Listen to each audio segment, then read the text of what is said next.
Hello everyone and welcome back to my channel. For today's video, I will be talking about my favorite books of all time. It's been 4 years since I first did this video. I did one back in March of 2018. I will link that video down below. I thought it would be time to do an updated video on my favorite books of all time. I already did one for my favorite TV shows, so I will link that video down below. I am going to do one on my favorite movies, so that will be posted soon. It's just been years since I've done favorites videos, so I thought it would be time to do updated ones. Last year I did some top 10 favorite books for each romance subgenre, so I will link all of those videos down below if you want me to break it down by subgenre in romance. I also did do a favorite romances of all time video last year, which I will link down below, but I feel like I kind of want to redo that video just because I don't feel like it is entirely accurate. There were some books that I kind of rushed to put on the list, which I don't really consider my favorite romances of all time. But that video is up if you want to see me talk about my favorite romances of all time. For this video, I'm going to be talking about my favorite books in general. So it's not separated by genre or subgenre. It's just my favorite books. Since I did my first video 4 years ago, my reading taste has definitely changed. I mainly just exclusively read romance now. So this list is filled with a lot of romance titles, but I do have some that are not romance focused. I was debating between doing like a top 10 or a top 15, and I settled on a top 13, which I know is very random. I wanted to include the 3 last ones that are my favorites, and I couldn't think of 2 other ones to make up the top 15. The ones I was going to mention, I just feel like I wanted to reread before I would put them on this kind of list. These are just the books that I feel like represent me and my reading taste and who I am and what I like in books. If I want to be known for some books, these are the books I want to be known for, essentially. So enough of that long intro. I'm sorry, I just feel like I had a lot to say, but let's get into my top 13 favorite books of all time. I am going to do from 13 to number 1. I feel like I love most of these equally, so I feel like the ranking doesn't really matter that much, but just for the sake of it, I am going to rank things. So coming in at number 13 is Lolita by Vladimir Nabokov. I don't really ever talk about classics. I don't think I've ever talked about Lolita on my channel. I feel like maybe I did a long time ago, but this is my favorite classic.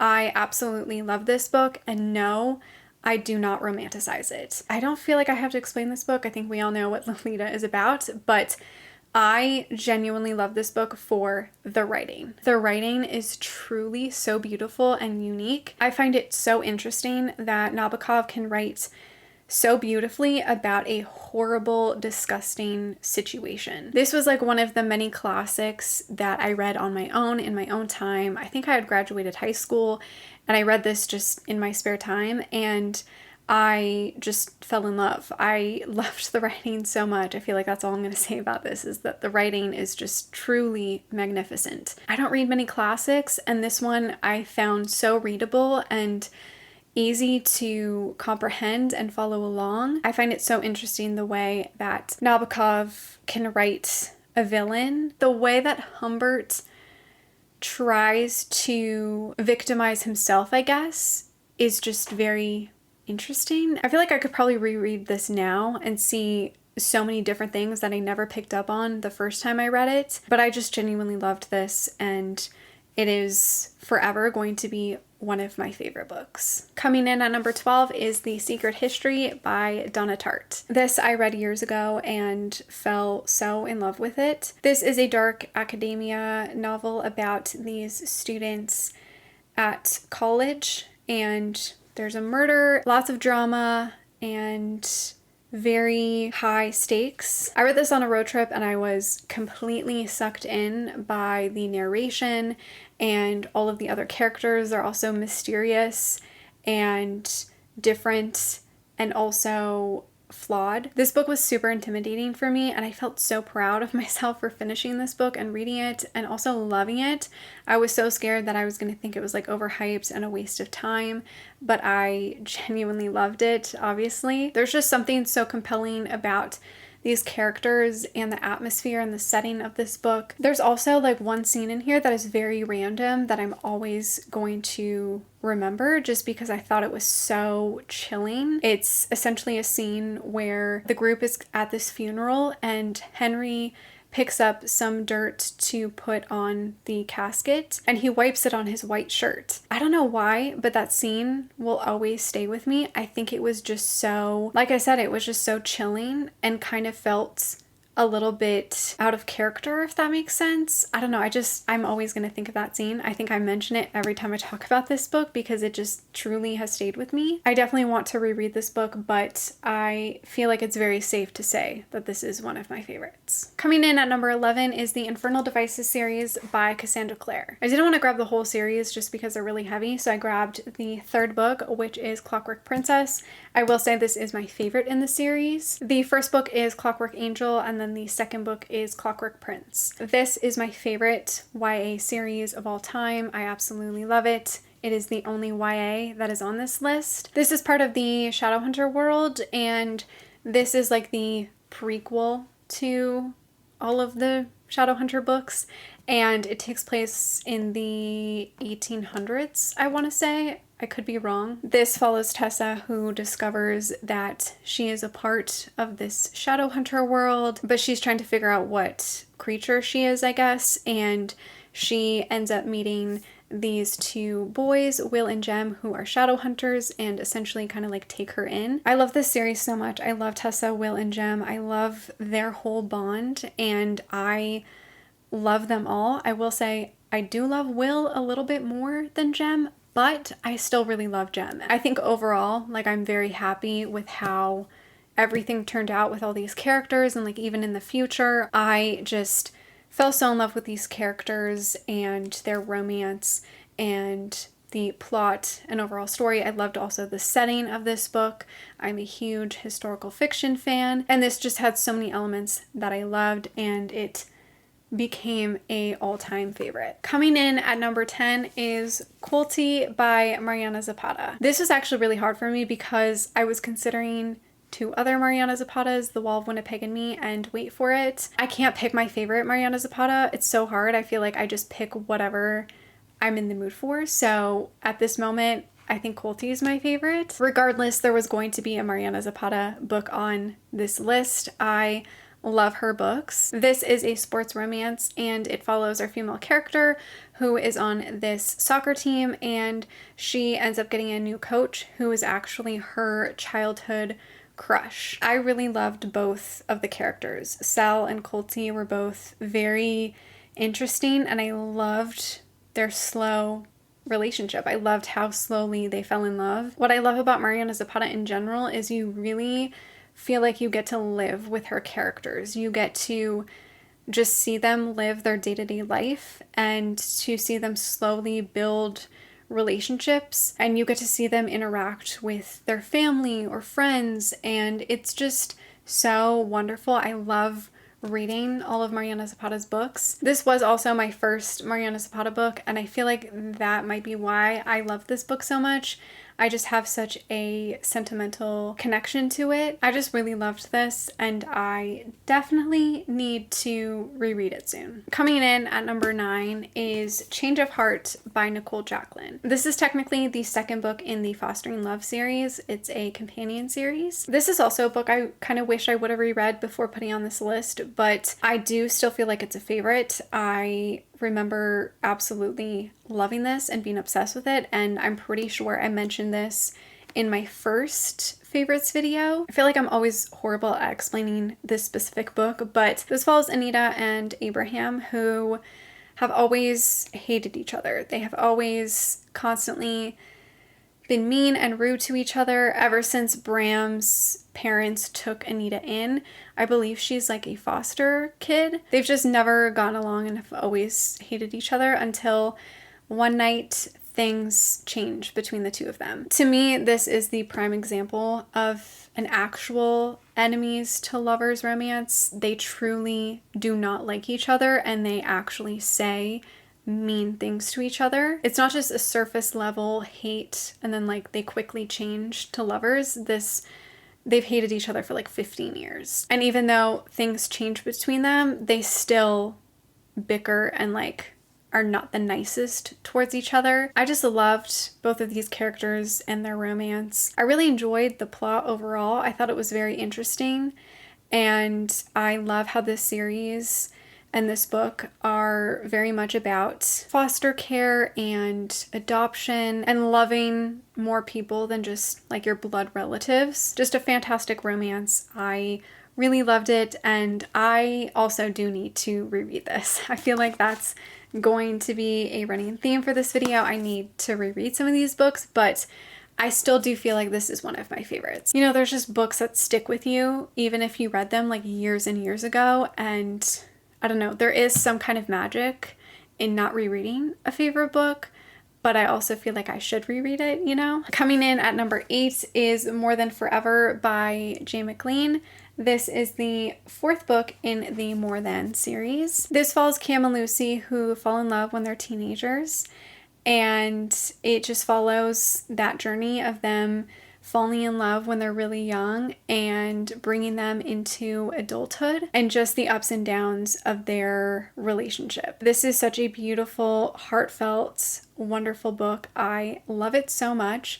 I love the whole friends to lovers aspect. I mean, they kind of become official like right away, but you can see them build this very important friendship that like naturally blooms into a real romantic relationship. I love how sweet and innocent their relationship starts, and they go through a lot of hard, difficult situations, and later on when they are going to college, there's also a lot of tough stuff that they have to deal with. It was so nice to follow them on their journey and to see them go through everything, to see them be happy and in love, and see them going through these difficult times and trying to cope and work on their relationship together. I just loved them as characters. I loved their romance, and this I have read I think 2 or 3 times. I just really love Cam and Lucy. Coming in at number 7 is Marriage for One by Ella Mace. This follows Rose, who is supposed to inherit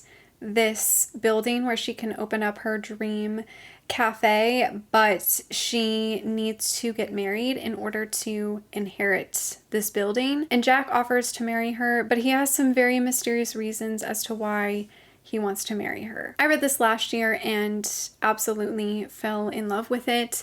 I love Jack and Rose so much. This was incredibly slow burn, but I loved that aspect of this book. I just feel like it was so perfect for their relationship and for them as characters. What I also really loved about this book is how there wasn't much of a plot, to be honest. There wasn't many outside characters. It was mainly just about Jack and Rose falling in love and them doing their day-to-day life. I really, really enjoyed that aspect. I just thought it worked so well with this book. There wasn't any unnecessary drama or like annoying other characters. It was just about these two characters falling in love, and that is one of my favorite things to read about. It just had so many elements that I love reading about in romances, and this turned out to be like the perfect book. I really, really loved it. Coming in at number 6, I have Real by Katie Evans and Legend by Katie Evans. I'm pretty sure I mentioned this in my favorite contemporaries and my favorite romances of all time video, how I cannot separate these two. They have to stay together if I am going to put them on a list. I love these equally. It's kind of funny because Real is like the first book in the series and Legend is I think like the 6th book in the series, and it follows different characters, but they kind of tie together. Real follows Remy, who is a underground fighter, and our female character Brooke becomes his sports therapist, and they end up having a very intense, dramatic romance, and Remy is obviously hiding a lot of secrets. He's very mysterious, very much a bad boy. And then Legend also follows another fighter, but it's like years and years and years later. And Maverick wants to essentially like settle this score with Remy. And Maverick ends up meeting Reese, who is Brooke's cousin. So there's kind of some ties in here, which I think is why I love both of these books equally. I love all of these characters. I love both of the romances. Yeah, Real came out back in 2013. So I feel like these are some classic romance that I just absolutely love, and I could not include them together on this list. Coming in at number 5, we have Twisted Emotions by Cor Riley. This is the second book in the Kimura Chronicles series. This is a dark mafia romance, and it follows Nino, who is the brother and right-hand man to the Chapo of the Kimura, and he gets into an arranged marriage with Kiara, who is the cousin of another mafia family, and they are supposed to get married to bring peace to both families. I just love these characters and their romance. They actually do have a second book, which is called Twisted Bonds. I was just kind of too lazy to grab that one, but I love both of their books. I love Kiara. I think she is such a strong, wonderful character. She has such a big heart, and I love how Nino is kind of this cold, emotionless character, and he slowly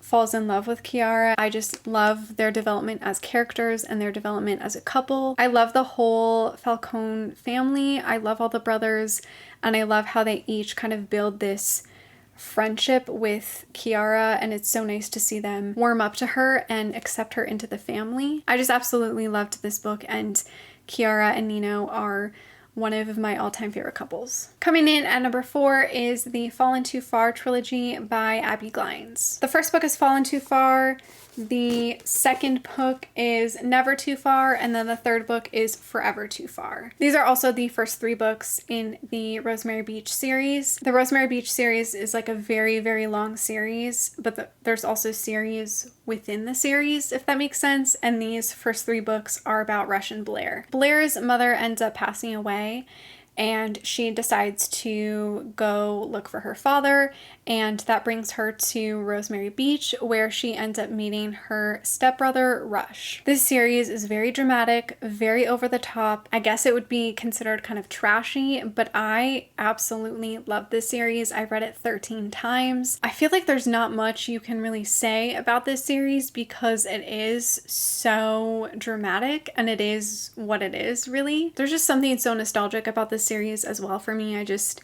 have so many fond memories of binging the series and like being so addicted to it. Rush and Blair have a very complicated back and forth kind of toxic relationship, but I loved them as characters and I loved their romance. I just genuinely loved the series, and I don't think I'm ever going to take it off my favorites list. Now we're into the top 3, and coming in at number 3 is the Monster in His Eyes trilogy by J.M. Darhower. The first book is Monster in His Eyes, book 2 is Torture to Her Soul, and then the third book is Target on Our Backs. This is another dark romance series. It follows Carissa, who is a college student, and one day she leaves her phone in one of the classrooms, and so she decides to go back and get it, and she ends up overhearing this conversation between her professor and this very mysterious guy named Naz, and suddenly Naz is very interested in Carissa. I first read this back in 2018, and I have read it a total of 3 times. I love this series. I actually ended up rereading it earlier this year, and I still love it so much. I love Ignacio.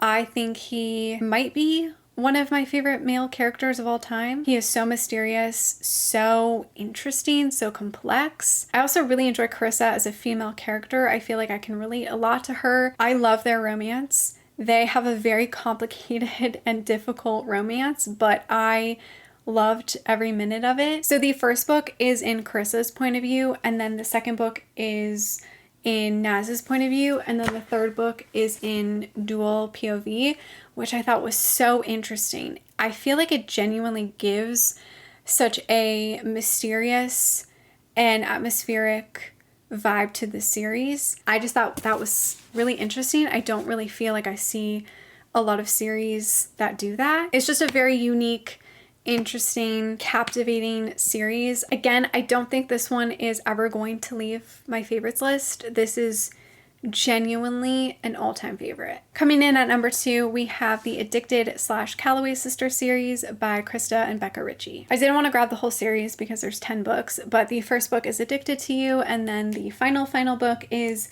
Some Kind of Perfect. I read this series back in 2014 and I became super obsessed with it. I was along for the ride as each book was coming out. I think I caught the release of Hot House Flower. That is like when I was caught up with the series as they were releasing. The first book, I guess, follows Lily and Lo, who are both addicts. Lily is addicted to sex and Lo is an alcoholic, and they both decide to fake date to hide their addictions from their family. And then after the third Addicted book, you get into the first book in the Calloway sister series, and those just follow Rose and Daisy, who are Lily's sisters, and they have their own romances and stuff. I cannot pick a favorite couple or character, don't ask me, because I can't. They are all equal to me. This series deals with so many important and sensitive topics, and I genuinely love how they are all handled. And I just love these characters. They're such a big family, and you genuinely get to see them through thick and thin. The character growth on all of these characters is insane. They have such great character development, and that is one of my favorite things about this series.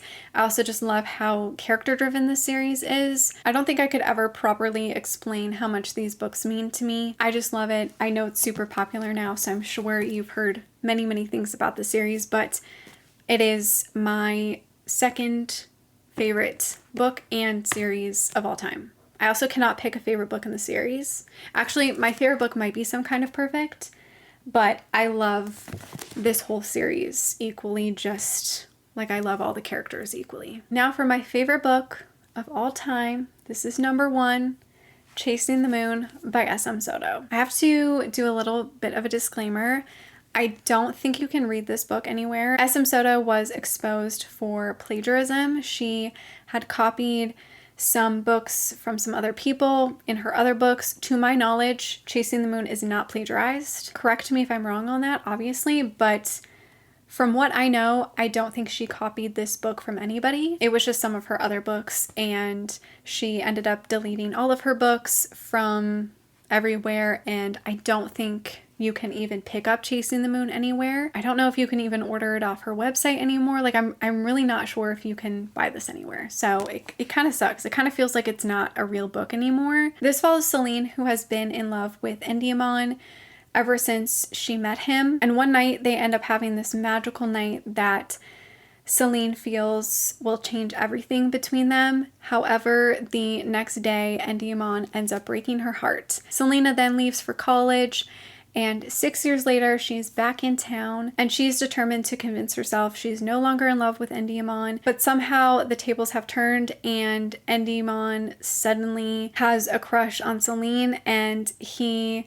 is determined to make it work between them. I loved this romance so much, and I loved both characters so much. Again, there are not enough words that I can say to describe how much this book means to me. I related a lot to Celine. I thought she was a fantastic female character, and I really loved Endymion as a male character. I thought he was very romantic and sweet, but also very hard-headed, I guess. I just loved their romance and this whole plot. I just loved everything that happened in this book.